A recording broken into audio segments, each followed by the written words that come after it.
नमस्कार, मैं अमृत और आप देख रहे हैं इंडिया न्यूज़ पंजाब हिमाचल। चलिए खबरों का रुख करते हैं। कोरोना काल में पंजाब के टोल प्लाजा पर देर रात तक काम करने वाली महिलाओं की सुरक्षा को लेकर महिला आयोग ने संजीदगी दिखाई है। महिला आयोग की चेयरपर्सन मनीषा गुलाटी ने लुधियाना के डीसी को एक पत्र लिखा है और टोल प्लाजा पर काम करने वाली महिलाओं के ड्यूटी आवर में तब्दीली करने के लिए कहा है। महिला आयोग का कहना है कि महिलाओं से टोल प्लाजा पर शाम 7 बजे तक काम करवाया जा सकता है, जो कि सुरक्षित रहने वाला है। लुधियाना नेशनल हाईवे पर लगे टोल पर महिलाओं से कोरोना काल में रात के 12 बजे तक काम करवाया जा रहा है। ऐसे में अगले 2 दिनों के भीतर महिला आयोग ने लुधियाना के डीसी और पुलिस कमिश्नर को जवाब तलब किया है और साथ ही साथ सुझाव दिया है कि महिलाओं से शाम 7 बजे तक ही काम कराया जाए, क्योंकि इस दौर में देखा जाए तो महिलाओं का 12 बजे रात तक काम करना उनके लिए सुरक्षित नहीं है। और उसके मद्देनज़र चंडीगढ़ स्थित महिला आयोग ने लुधियाना के डीसी और पुलिस कमिश्नर को जो है पत्र लिखा है और इस पत्र में जवाब तलब भी उनसे किया है कि महिलाओं की जो ड्यूटी आवर है उनको लेकर के क्या तैयारियां रही हैं। और इस संबंध में उन्होंने कहा है कि शाम 7 बजे तक ही महिलाओं से काम लिया जाए। दिल्ली के मुख्यमंत्री अरविंद केजरीवाल ने गुरुवार को बड़ा ऐलान किया और इसके साथ ही साथ अब पंजाब पे भी दबाव बढ़ गया है। आपको बता दें कि राजधानी में कोरोना के संकट काल में डीजल के दाम घटा दिए गए हैं। डीजल में वैट को 16% कर दिया गया है। केजरीवाल सरकार के इस फैसले के बाद जो आपको बता दें कि दिल्ली में डीजल के दाम में 8.36 रुपये की कमी आ गई है। मुख्यमंत्री अरविंद केजरीवाल ने कहा कि दिल्ली में अभी 82 रुपये प्रति लीटर के हिसाब से डीजल बिक रहा है, लेकिन अब 30% वैट को घटाकर 16% कर दिया गया है। इससे डीजल के दाम 8 रुपये तक जो है कम हो जाएंगे और लिहाजा अब कम भी हो गए हैं। 73.64 रुपये के आसपास जो अब डीजल जो है दिल्ली में मिलना शुरू हो जाएगा। दरअसल दिल्ली सरकार की इस पहल को जो है पंजाब की सरकार पर एक दबाव की तरह से देखा जा रहा है, क्योंकि पंजाब में पिछले लगातार कुछ दिनों से Punjab petrol pump dealer association की तरफ से लगातार जो है विरोध प्रदर्शन देखने को मिल रहा है।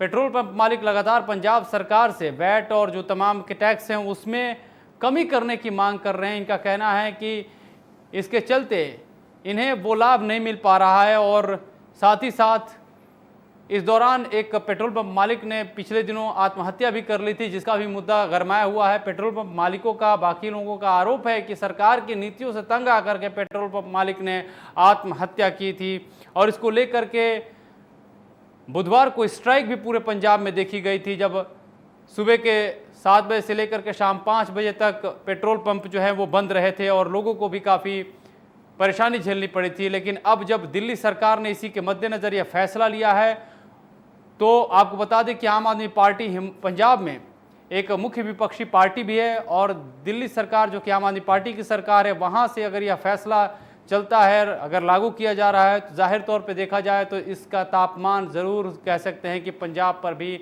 आने वाला है। पंजाब तक तो आने ही वाला है और पंजाब की सरकार को घेरने के लिए जाहिर तौर पे विपक्षी दल जो है अब वो कोई कोर कसर नहीं छोड़ने वाले हैं। जैसा कि हम बता रहे हैं कि दिल्ली की आम आदमी पार्टी की सरकार ने वैट घटा करके डीजल की कीमतों में 8.36 रुपये की कमी की है और इसका सबसे ज़्यादा अगर कहें तो दबाव पंजाब सरकार पर पड़ने लगा है। आम आदमी पार्टी पंजाब में मुख्य विपक्षी पार्टी और पंजाब में पेट्रोल डीजल पर वैट कम करने को लेकर के पंप मालिक पहले से ही लामबंद है। ऐसे में आम आदमी पार्टी के नेता अमन अरोड़ा ने क्या कुछ कहा है, इस बीच हम आपको ये भी सुनाते हैं। देखो, मैं समझदा कि ਅੱਜ ਅਰਵਿੰਦ ਕੇਜਰੀਵਾਲ ਜੀ ਦੀ ਦਿੱਲੀ ਸਰਕਾਰ ਨੇ ਇੱਕ ਬੇਮਿਸਾਲ ਫੈਸਲਾ ਕੀਤਾ ਹੈ ਕੈਬਨਿਟ ਦੇ ਵਿੱਚ, ਜਿਸ ਦੇ ਵਿੱਚ ਡੀਜ਼ਲ ਦੀਆਂ ਦਰਾਂ ਉਹ 30% ਤੋਂ ਘਟਾ ਕੇ 16.75% ਕਰ ਦਿੱਤੀਆਂ ਗਈਆਂ, ਜਿਸ ਦੇ ਨਾਲ ਡੀਜ਼ਲ ਹੈ ਜਿਹੜਾ ਉਹ 82 ਰੁਪਏ ਤੋਂ ਘਟ ਕੇ 73.5 ਰੁਪਏ ਦੇ ਕਰੀਬ ਆ ਗਿਆ ਔਰ 8.36 ਰੁਪਏ ਦਾ ਪਰ ਲੀਟਰ ਡੀਜ਼ਲ ਹੈ ਜਿਹੜਾ ਉਹ ਦਿੱਲੀ ਦੇ ਵਿੱਚ पंजाब में यूएपीए कानून पर सियासी घमासान हावी है। मुख्यमंत्री कैप्टन अमरिंदर सिंह ने शिरोमणि अकाली दल के अध्यक्ष सुखबीर बादल पर कड़ा हमला किया, तो वहीं सुखबीर बादल ने भी पलटवार किया है। दरअसल कैप्टन ने कहा कि सुखबीर बादल धमकी न दें, वह पंजाब के नौजवानों को पुलिस के खिलाफ भड़काकर अलगाववादी ताकतों के हाथों की कठपुतली बनाने की कोशिश कर रहे हैं। सुखबीर बादल ने इस पर पलटवार किया और अमरिंदर सिंह को कटघरे में खड़ा किया। उन्होंने कहा कि कैप्टन अमरिंदर सिंह पूर्व प्रधानमंत्री इंदिरा गांधी वाली मानसिकता दिखा रहे हैं। वह हर निर्दोष सिख युवा को संभावित आतंकवादी और राष्ट्रवादी सुरक्षा और अखंडता के लिए खतरा बता रहे हैं। उन्होंने कहा कि राज्य के अलग अलग समुदायों के बीच, विशेष रूप से हिंदुओं और सिखों के बीच कभी गलत भावना पैदा वे नहीं होने देंगे। सुखबीर ने कहा कि बहादुर और देशभक्त सिख जनता को अवसरवादी कांग्रेस नेताओं से राष्ट्रवाद या देशभक्ति का सबक लेने की कांग्रेस से जरूरत नहीं है। कांग्रेस नेताओं ने इस देशभक्त कौम को यानी सिखों को राष्ट्र विरोधी रूप में पेश किया है। सुखबीर ने कहा कि शुरू में लगा कि शायद यह पुलिस के कुछ गुमराह तत्व हैं जो दमन के पुराने तरीकों को दोबारा जिंदा करने की कोशिश कर रहे हैं, लेकिन कैप्टन के बयान से साफ हो गया है कि वे किसके आशीर्वाद से काम कर रहे हैं।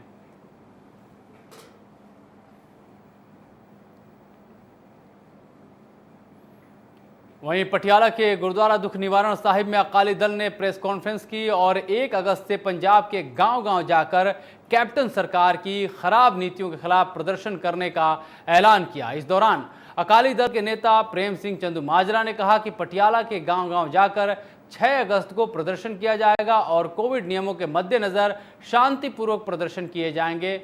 अकाली दल का आरोप है कि कैप्टन सरकार ने कोई भी वादा पूरा नहीं किया और आज जनता सरकार की खराब नीतियों से त्रस्त है।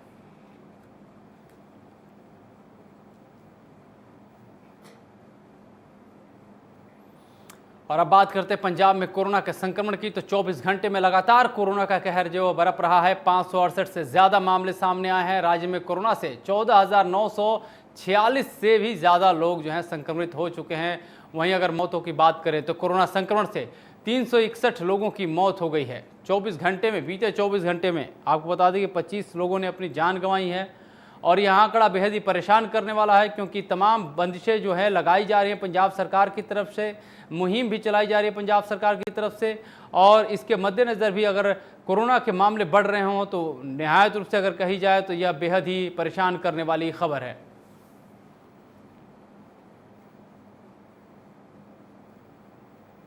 वहीं कोरोना के संक्रमण काल में अनलॉक 3 की तैयारियां भी शुरू हो चुकी हैं। अनलॉक 3 के तहत जिम को खोलने की इजाज़त दे दी गई है।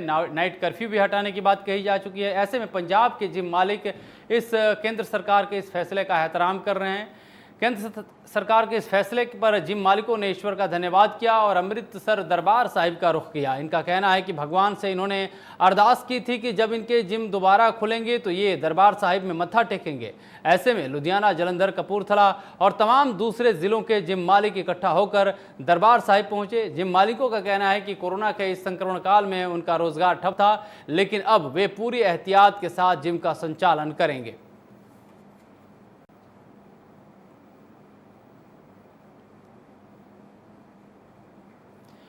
पंजाब में कोरोना काल में लगातार दूसरी बार डेड बॉडी एक्सचेंज का मामला सामने आया है, जिसने स्वास्थ्य विभाग पर सवाल खड़े किए हैं। पहले अमृतसर और अब पटियाला में डेड बॉडी एक्सचेंज से हड़कंप मच गया है। एक मृतक मरीज लुधियाना का था, जबकि दूसरा धूरी का रहने वाला था। आपको बता दें कि लुधियाना वाले पेशेंट की मौत कोविड की वजह से हुई थी। राजेंद्र हॉस्पिटल की इतनी बड़ी लापरवाही से लोगों में दहशत का माहौल है।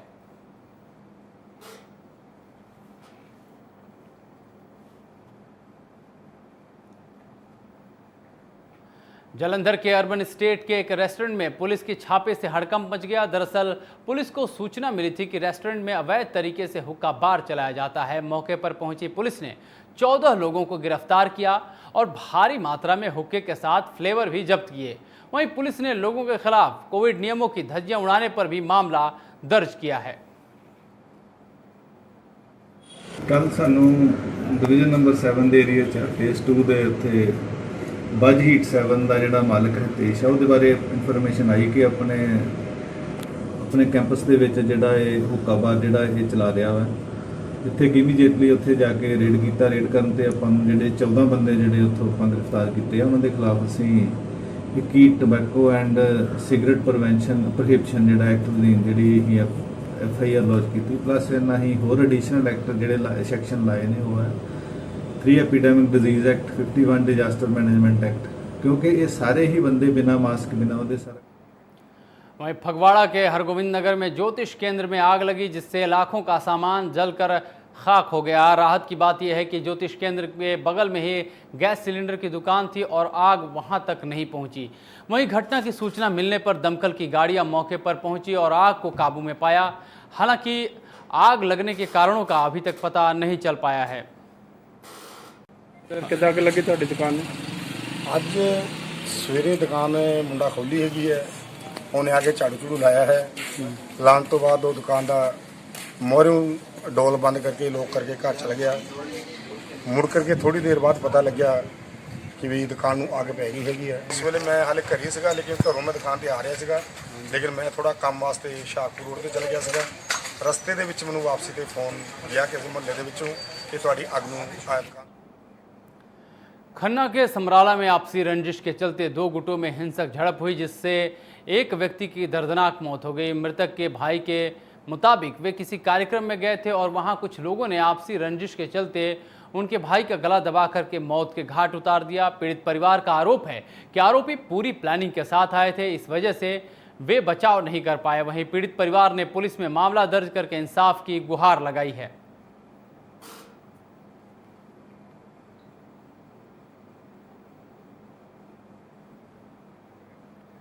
बारिश के बाद पंजाब के शहरों की हकीकत सामने आ रही है। हम आपको पटियाला की तस्वीर दिखा रहे हैं, जहां बारिश के बाद कॉरपोरेशन की लापरवाही जो है वो देखने को मिली। यहां के लापरवाही के चलते आम लोग उसका खामियाजा भुगत रहे हैं। दरअसल कॉरपोरेशन के किए गए गड्ढे में पानी भर जा रहा है और इसके चलते खड्डे में आए दिन टेम्पो गिर रहे हैं। इसके बाद आसपास में जो है रोष का माहौल है। स्थानीय दुकानदारों ने सड़क पर जाम लगाकर प्रदर्शन किए और उनका कहना है कि जिस तरीके से खड्डे की खुदाई कॉरपोरेशन कर रहा है तो उसी तत्परता से उसकी उसे भर भी दे, लिहाजा किसी को कोई दिक्कत न हो। लेकिन लापरवाही का आलम ऐसा है कि खड्डे खोद करके कॉरपोरेशन के लोग दोबारा दिखाई नहीं दे रहे हैं और खामियाजा आम राहगीर को भुगतना पड़ रहा है।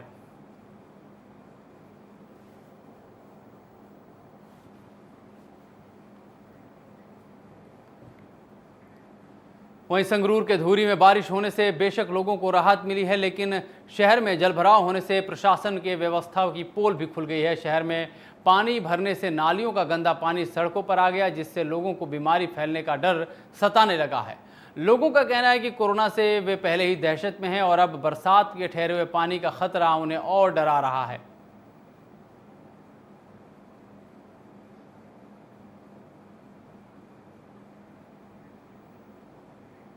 वहीं नाभा में सुबह बारिश होने से मौसम खुशनुमा हो गया और लोगों को गर्मी से राहत भी मिली। बारिश से धान की फसल को जो है फ़ायदा बताया जा रहा है। किसानों के चेहरे पर भी खुशी है।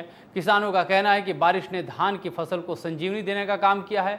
गर्मी के चलते धान में कई तरह की बीमारियां लग रही थी, लेकिन अब बारिश होने से वे ठीक हो रही हैं और उनके कीटनाशकों का भी पैसा बचेगा।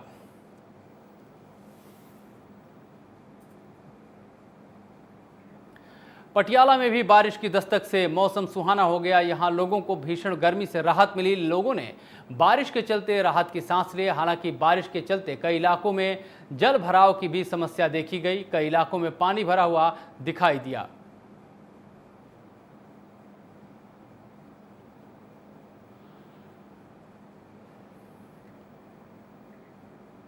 हिमाचल प्रदेश में लंबे इंतजार के बाद कैबिनेट का विस्तार कर दिया गया है। राकेश पठानिया, राजेंद्र गर्ग और सुखराम चौधरी ने मंत्री पद की शपथ ली है। हालांकि मंत्रालय के बंटवारे पर अभी फैसला नहीं हुआ है, लेकिन माना जा रहा है कि तीनों मंत्रियों को बड़ी जिम्मेदारी मिलने वाली है। दरअसल हिमाचल प्रदेश में कैबिनेट विस्तार की सुगबुगाहट काफ़ी अरसे से उठ रही थी और इस रेस में कई नाम शामिल थे, लेकिन आखिरकार मुहर नूरपुर से विधायक राकेश पठानिया, घुमारवीं से राजेंद्र गर्ग और पांवटा साहिब से बीजेपी विधायक सुखराम चौधरी को आखिरकार मंत्री पद दिया गया। जानकार मान रहे हैं कि इन विधायकों को मंत्री बनाए जाने के साथ साथ प्रदेश के उस समीकरण को भी बैलेंस करने की कोशिश की गई है जिसमें कई दफ़े जो है बगावत के सुर उठे हैं और उसको कई तरह से जो है ख़त्म करने के लिए भी प्रयास किए जा चुके हैं। दरअसल आपको बता दें कि किशन कपूर लोकसभा सांसद बनने और अनिल शर्मा के मंत्री पद से इस्तीफा देने और विपिन परमार के विधानसभा अध्यक्ष बनाए जाने के बाद से 3 मंत्री पद, बड़े मंत्री पद वो खाली चल रहे थे। अब हिमाचल में मुख्यमंत्री समेत कैबिनेट में कुल 12 की संख्या बल हो चुकी है। साथ ही साथ देखना है कि नए मंत्रियों के साथ साथ जो कैबिनेट का विस्तार किया गया है और जो नए अब मंत्रालय दिए जाएंगे उनको लेकर के प्रदेश में अब कार्यशैली किस स्तर की रहने वाली है। हालांकि अभी पिछले कुछ दिनों में लगातार जयराम सरकार पर जो है विपक्ष ने सवाल उठाए हैं, खड़े किए हैं, और एक तरह से देखा जाए तो सरकार के अंदर भी खेमेबंदी देखी गई। अब देखा जाना है कि क्या खेमेबंदी जो सरकार के भीतर है, चाहे जो विपक्ष के आरोप हैं, उसको कितनी मजबूती से जो है अब बतौर पार्टी बीजेपी उसका सामना करती है, या फिर सरकार जो है अपनी कार्यशैली में और कितनी धार लाती है।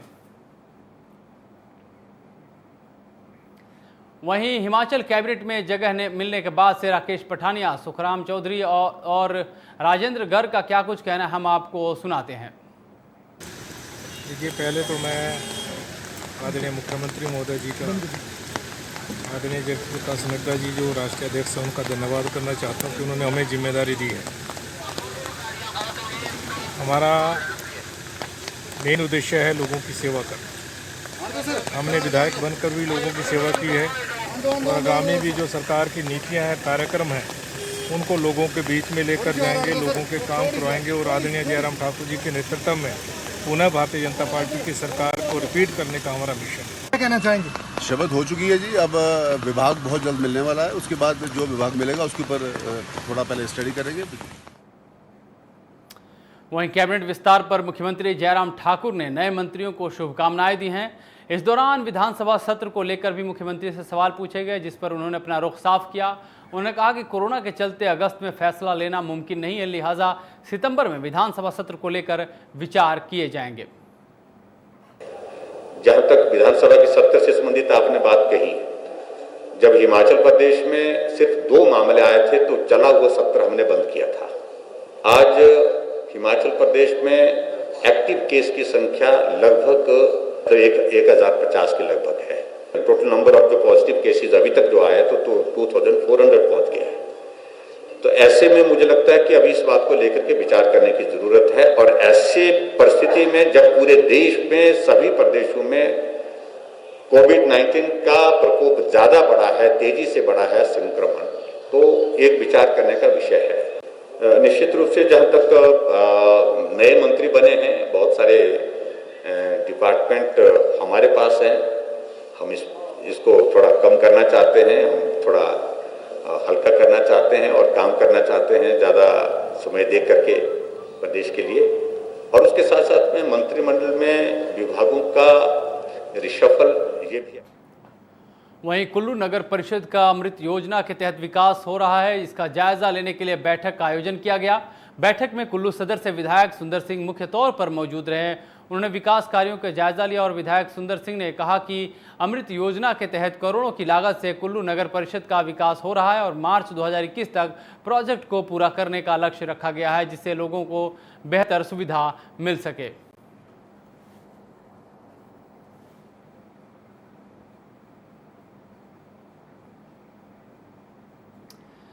हिमाचल प्रदेश में कोरोना लगातार अपने पैर पसारता जा रहा है। कोरोना के चलते आपको बता दें कि 73 नए मामले सामने आए हैं। इसके बाद प्रदेश में कोरोना के मरीजों की संख्या 2406 के पार पहुंच गई है। वहीं एक्टिव केस की बात करें तो एक्टिव केस भी 1040 के पार हैं और लगातार अगर बात करें तो संक्रमण बढ़ता जा रहा है। हालांकि रिकवरी रेट एक तरह से देखा जाए तो वो अच्छा है, लोग अनुपात जो स्वस्थ होने का वो काफ़ी बेहतर है, लेकिन बढ़ते हुए मामले जो है कहीं ना कहीं वो संकट की ओर इशारा कर रहे हैं। तमाम हाई प्रोफाइल जो एरिया है, जगह, वहाँ भी कोरोना ने दस्तक दे दी है।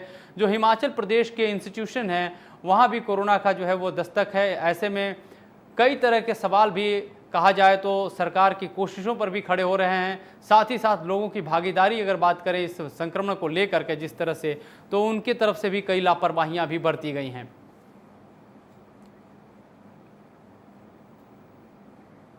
इस बुलेटिन में फिलहाल इतना ही। आप देखते रहिए इंडिया न्यूज़ पंजाब हिमाचल।